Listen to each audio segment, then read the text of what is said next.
आज के लेक्चर में हम लोग क्वेश्चन नंबर 4 सॉल्व करेंगे। हम लोगों ने फर्स्ट प्रिंसिपल से डेरिवेटिव निकालना है with respect to independent variable involved. Part number 1 में आपका वेरिएबल x इन्वॉल्व है, पार्ट नंबर 2 में हमारा वेरिएबल t इन्वॉल्व है, और पार्ट नंबर 3 में हमारे पास वेरिएबल जो है w इन्वॉल्व है। बाकी a b इधर कॉन्स्टेंट्स वगैरह हैं। मैंने इसमें से सेकंड पार्ट लिखा है 2t प्लस 3 की पावर 5, इधर 3 है। तो स्टेप नंबर 1 में हमने क्या करना होता है, हम इसे लेट करते हैं। अब चूंकि ये फंक्शन ऑफ एक्स नहीं है बल्कि फंक्शन ऑफ टी है, तो आप इसे एफ ऑफ टी के बराबर लेट करोगे। 2t+3 whole power 5। फिर हम लोग t+h करेंगे। t+h, ये आ जाएगा 2 वैसे ही। t की जगह पे t+h। ठीक है, लेक्चर नंबर 1 में मैंने डेफिनेशन बताई है और उसी को हम लोग इधर यूज़ कर रहे हैं। तो आप लेक्चर नंबर 1 ज़रूर देखें इसका डेरिवेटिव का। +3 और इसकी whole power 5। F of t+h ये बन जाएगा 2t+2h +3 होल पावर 5। अच्छा, अब आपने क्या करना है कि 2t के साथ आपने 3 को लिखना है, क्योंकि मैं h को सेपरेट करना चाहता हूँ। h इधर एक स्मॉल नंबर होता है। 2t+3 +2h whole power 5।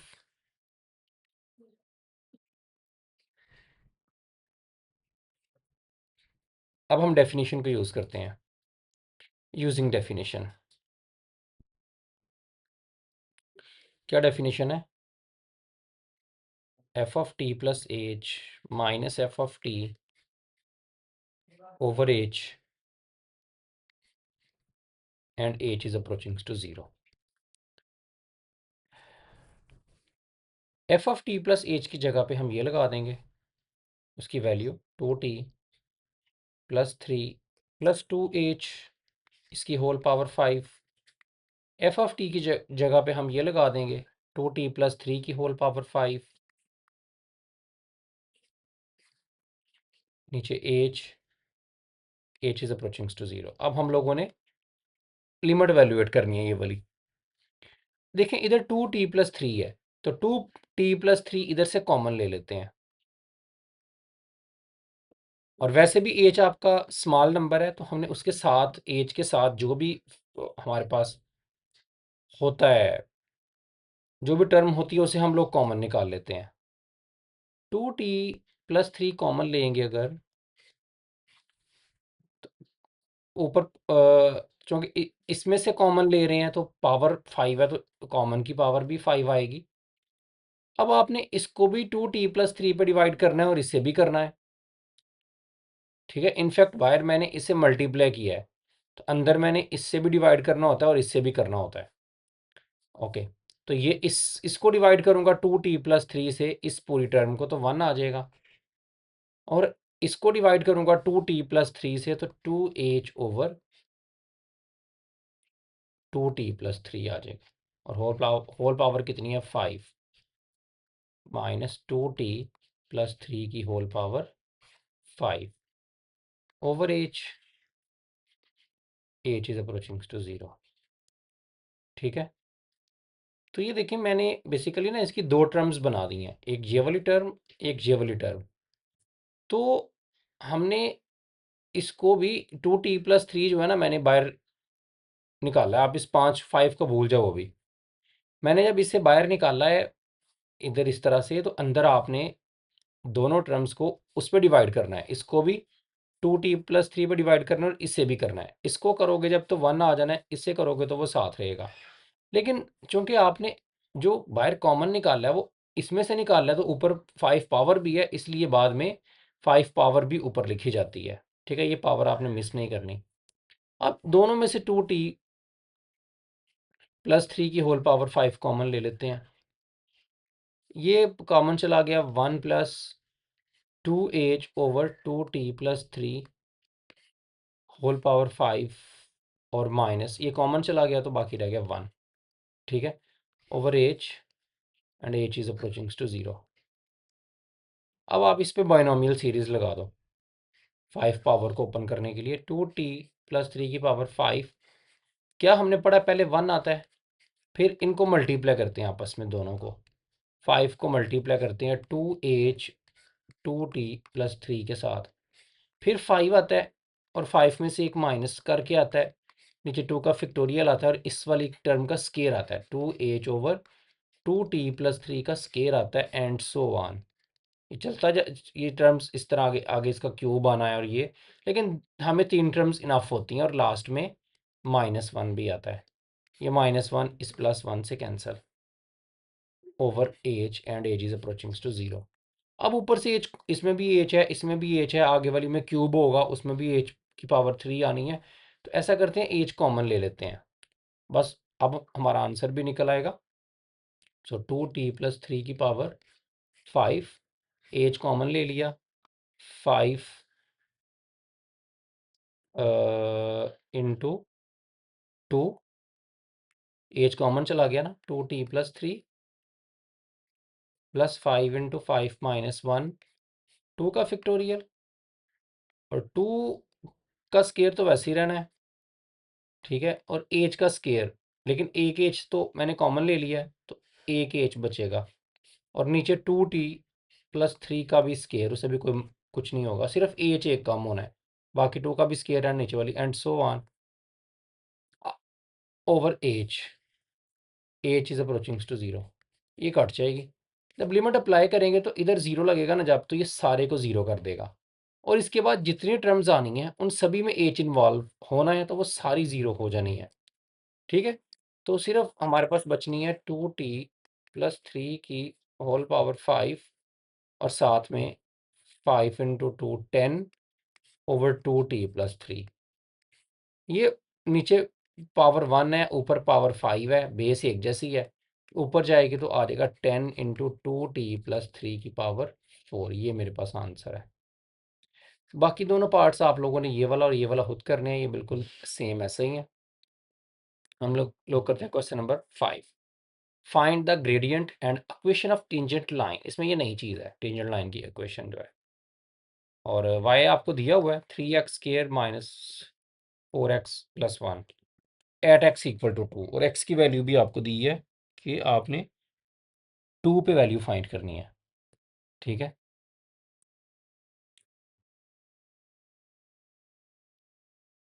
अच्छा दो चीज़ें हैं, एक तो है पहले ग्रेडियंट, तो हम इसका डेरिवेटिव लेते हैं सोल्यूशन।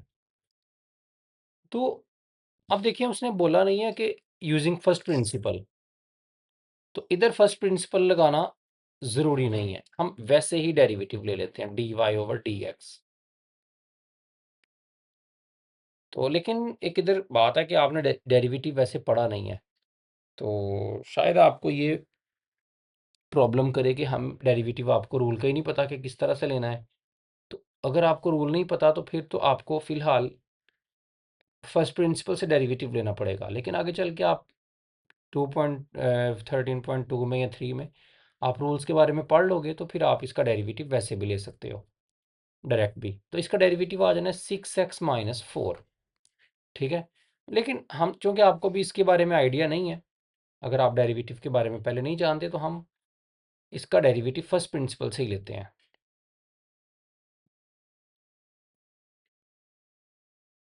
तो ये देखें, हम लोगों ने फर्स्ट प्रिंसिपल से पहले इसे f(x) के बराबर लेट कर लिया y, क्योंकि ये फंक्शन ऑफ x है। फिर मैंने f(x + h), इधर x + h आ जाएगा, ऊपर स्केयर वैसे ही x की जगह पे x + h + 1। फिर मैंने डेफिनेशन अप्लाई की f(x + h - f(x/h), h approaching to 0। फिर मैंने f(x + h) की जगह पे ये वाली वैल्यू, f(x) की जगह पे उसकी वैल्यू, नीचे एच, ये बार बार एक जैसे स्टेप्स हैं। फिर मैंने जब इनकी वैल्यू पुट कर दी, फिर मैंने लिमिट को वैल्यूएट करने के लिए स्केयर ओपन किया, अंदर मल्टीप्लाई किया 4 को, इसको माइनस को, कटिंग हुई। फिर मैंने 3 को अंदर मल्टीप्लाई किया, ये इससे कटा, फिर एच कॉमन आया, कॉमन निकाल के नीचे वाले एच से कैंसिल किया, लिमिट अप्लाई की, ये 0 हो गया। 3 × 0 6x। देखिए सेम आंसर, ये एक लाइन में है। अगर आपको रूल्स का पता है तो रूल्स हम थोड़ी देर में पढ़ेंगे इस एक्सरसाइज के एंड पे, तो फिर आप डायरेक्ट भी कर सकते हो। 2 पे आपको डेरिवेटिव चाहिए तो आपने x की जगह पे 2 लगा देना है। ठीक है, 6 × 2 - 4, तो 6 × 2 = 12, 12 में से 4 बाकी, आंसर आ जाएगा आपका 8। यानी कि एफ डेरिवेटिव जो है ना, वो आपको 2 पे आंसर कितना आ रहा है, उसका 8 आंसर आ रहा है। ठीक है, ये जो आप डेफिनेशन लगाते हो ना, ये एफ डेरिवेटिव ऑफ एक्स आपको देता है। ठीक है, तो इधर आप साथ साथ लिख सकते हो एफ डेरिवेटिव ऑफ एक्स। तो जब आपने 2 पे निकालना है तो आप सिंपली एक्स की जगह पे बस 2 लगा दोगे, तो 2 लगाने से आपको डेरिवेटिव 2 पे मिल जाएगा। अच्छा, डेरिवेटिव तो मिल गया, ग्रेडियंट जो है हमारे पास। अब आपको चाहिए equation of the tangent line. Equation of tangent line, देखें हमने पढ़ा था कि डेरिवेटिव जो होता है ना, वो स्लोप होता है टेंजेंट टू द कर्व के ऊपर। तो जो टेंजेंट है ना हमारे पास, ये टेंजेंट लाइन की मैं इक्वेशन बताना चाह रहा हूँ। तो डेरिवेटिव हमने किस पॉइंट पे निकाला है, 2 पे। ठीक है, और अगर मैं, ये x की वैल्यू है, अगर मैं इस 2 को, x = 2 को अगर मैं इधर पुट कर दूं x की जगह पे, तो y भी निकल आएगा। y क्या निकलेगा, y = इधर x की जगह पे 2 लगाऊंगा, 2 का स्क्वायर 4, 4 3 12, माइनस x की जगह पे 2, 4 2 8 +1। तो y का आंसर मिल जाएगा आपको 12 में से 8 बाकी 4 और 5, तो y का आंसर हमें मिल गया 5। सही है, x की जगह पर 2 पुट करने से y मिल गया 5। इक्वेशन ऑफ टेंजेंट लाइन जो है वो आपके पास उसका फार्मूला है, ये आपने याद रखना है, y - y1 dy/dx x - x1। y1 जो पॉइंट आपने निकाला है, ये वाला, ये y1 होता है। ठीक है, जब आप इसमें पुट करते हो ना और निकालते हो, तो ये y आपका y1 कहलाता है। यानी कि इस पॉइंट की ये स्पेसिफिक y तो और भी बहुत सारी जगहों पे निकाला जा सकता है, लेकिन मुझे ये वाला स्पेसिफिक y चाहिए जिसे हम y1 का नाम देते हैं बाद में फाइंड करने के बाद, और इसे हम बाद में क्या कह देते हैं, x1। सो y1 5 है, x1 2 है। y1 आपका 5 है और x1 आपका कितना है, 2 है, और उस पॉइंट पे डेरिवेटिव का आंसर 8 है। सो y माइनस ये वाला f derivative eight point 2, y - 5 = 8x - 16। 8x को इधर ले आओ, सो y - 8x = 5 उधर जाके ऐड हो जाएगा, -16 + 5। सो y - 8x = -11। 11 को भी बेशक इधर ही ले आओ, -8x + y + 11 = 0 is the equation of tangent line. सही है, तो ये हमारे पास, आपने ये फार्मूला याद रखना है, y - y1 = slope x - x1। ये चीज़ तो सेम रहती है लाइन के लिए। ठीक है, आपने मैट्रिक में पढ़ा भी होगा। ये अगर आप इधर dy/dx लगाओगे तो इससे निकलेगी इक्वेशन ऑफ टेंजेंट लाइन की इक्वेशन, क्योंकि डेरिवेटिव और टेंजेंट आपको पता है एक ही बात है। अगर आप इधर कोई और dy/dx नहीं लगाओगे, m की जगह पे कुछ और लगाओगे, तो जो जिस तरह का स्लोप यूज़ करोगे ना, उसी की आपको इक्वेशन, अगर आप नॉर्मल का स्लोप यूज़ करोगे तो इक्वेशन ऑफ नॉर्मल लाइन हमारे पास निकल आएगी। तो फिलहाल उसने आपको इक्वेशन ऑफ टेंजेंट लाइन पूछी है, इसलिए आपने m की जगह पे डेरिवेटिव यूज़ करना है जो कि आपका टेंजेंट p कहलाता है। तो आपको डेरिवेटिव के यूज़ करने से y - y1 dy/dx x - x1। ठीक है, इसे सही तरह से याद कर लो, हम काफ़ी दफ़ा यूज़ करेंगे, इससे हमें मिलती है equation of the tangent line. Values put करके 3 चीज़ें चाहिए होती हैं, एक x1, एक y1 और एक dy/dx। अगर 3 चीज़ें हों तो हम इक्वेशन ऑफ टेंजेंट लाइन के बारे में बता सकते हैं। नेक्स्ट क्वेश्चन पे आते हैं हम लोग। For the function 2x³ + x calculate the equation of the tangent line at x = -1। देखें ये सेम क्वेश्चन है। तो आप लोगों ने पहले फर्स्ट प्रिंसिपल से इसका डेरिवेटिव लेना है, या आप वैसे भी ले सकते हैं अगर आपको रूल्स का पता है। तो हम फर्स्ट प्रिंसिपल से ही लेते हैं इसका डेरिवेटिव जो है फिलहाल इस एक्सरसाइज के लिए। f(x) = 2x³ + x। तो ये f(x) हमें दे रखा है, मैंने f(x) + h पहले निकाला, x की जगह पे x + h लगा दिया, फिर मैंने डेफिनेशन यूज़ की, f(x) + h की जगह पे ये लगा देंगे, f(x) की जगह पे 2x³ + x पुट करेंगे ओवर h अप्रोचिंग्स टू 0। इसका क्यूब ओपन कर लेते हैं, फर्स्ट का क्यूब प्लस सेकंड का क्यूब +3 फार्मूले का फर्स्ट का स्केयर और सेकंड वैसे ही, +3 फार्मूले का फर्स्ट वैसे ही और सेकंड का स्केयर, प्लस x + h और -2x³ और -x ओवर h अप्रोचिंग्स टू 0। ये x इस x के साथ कैंसिल, 2 को अंदर मल्टीप्लाई कर दें, इधर ही कर देते हैं multiply, 2x³ + 2h³ + 2 3 6x² h + 6xh² + h -2x³ over h and h is approaching to 0। ये 2x³ से कैंसिल और बाकी में से h कॉमन ले लें, h कॉमन लेंगे 2h² + 6x² + 6xh plus h common चला गया तो बाकी 1 ओवर h। लिमिट 0 अप्लाई करेंगे, ये 0 हो जाएगा, ये भी 0, h की जगह पर 0, सारे को 0 कर देगा, 6x² + 1। ये हमारे पास f डेरिवेटिव ऑफ x का आंसर है। ठीक है, हमें चाहिए किस पे डेरिवेटिव, -1 पे।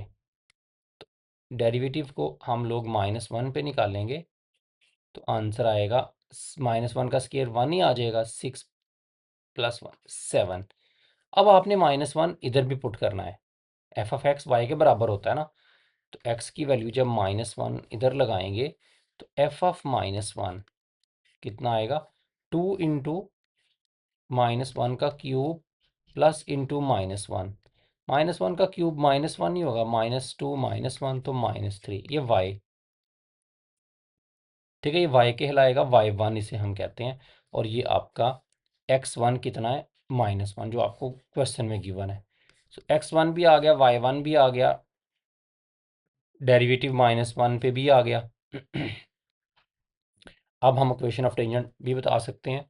क्या हमने फार्मूला पढ़ा इक्वेशन ऑफ टेंजेंट का, y - y1 dy/dx x - x1, y - y1 कितना है, -3, सो +3 हो जाएगा, -1 पहले भी है, dy/dx कितना आपका डेरिवेटिव जो है f डेरिवेटिव वो 7 है, और x - x1 कितना आपको गिवन था, -1, तो माइनस माइनस +1 हो जाएगा, y + 3 = 7x + 7।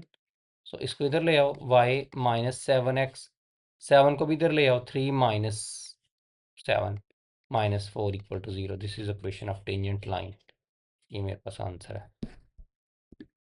तो इस लेक्चर में हम लोगों ने क्वेश्चन नंबर 6 तक 4 5 6 3 क्वेश्चन किए हैं। नेक्स्ट लेक्चर में हम क्वेश्चन 7 8 9 और ये लास्ट वाले 3 क्वेश्चंस करेंगे। तब तक ले ला हाफिज़।